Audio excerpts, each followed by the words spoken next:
ఈ అంశానికి సంబంధించి మరిన్ని డీటెయిల్స్ మా కరెస్పాండెంట్ మహేందర్ అందిస్తారు. మహేందర్, అఘోరి అంటే వర్సెస్ అల్లూరి శ్రీనివాస్ ఉన్నాడు.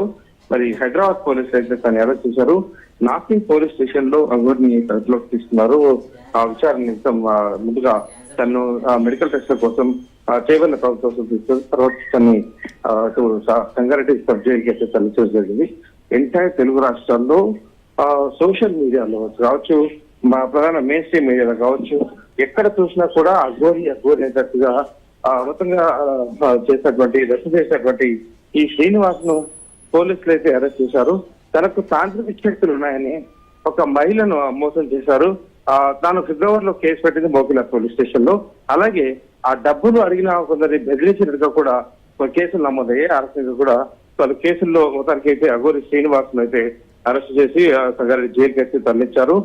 నాసింగ్ పోలీస్ స్టేషన్ లో దాదాపు 2 గంటల పాటు ఏసీపీ రమణగౌడ్ నేతృత్వంలో విచారణ కూడా జరిగిన నేపథ్యం కనిపించింది.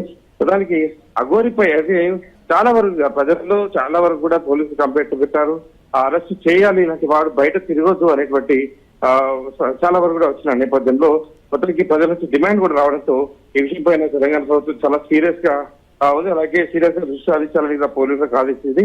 మొత్తానికి అఘోరిపై నిఘా పెట్టినటువంటి పోలీసులు ఎట్టకేలకు ఉత్తరప్రదేశ్ లో అరెస్ట్ చేసి హైదరాబాద్ కు నేడు తీసుకొచ్చారు. నార్సింగ్ పోలీస్ స్టేషన్ లో మొదట అఘోరిను ఏసీబీ విచారణ చేశారు.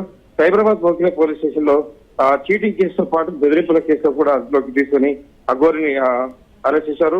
ఒక మహిళ వద్ద తన నుంచి తాంత్రిక పూజల పేరుతో అఘోరి 10 లక్షలు కాజేసి మోసం చేసిన ఫిర్యాదు వెలువెత్తిన పరిస్థితి కనిపించింది.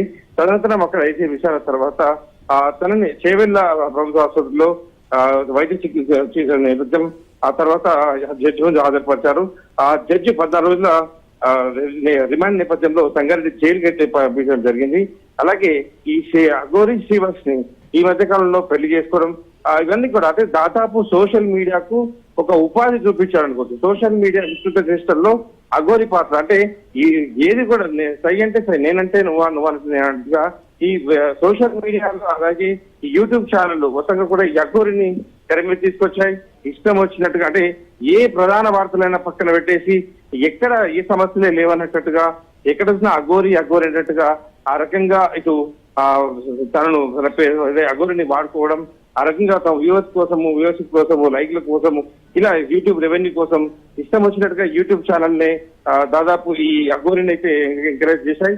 మొత్తానికి ఈ రక్షంతా దాదాపు వీళ్ళు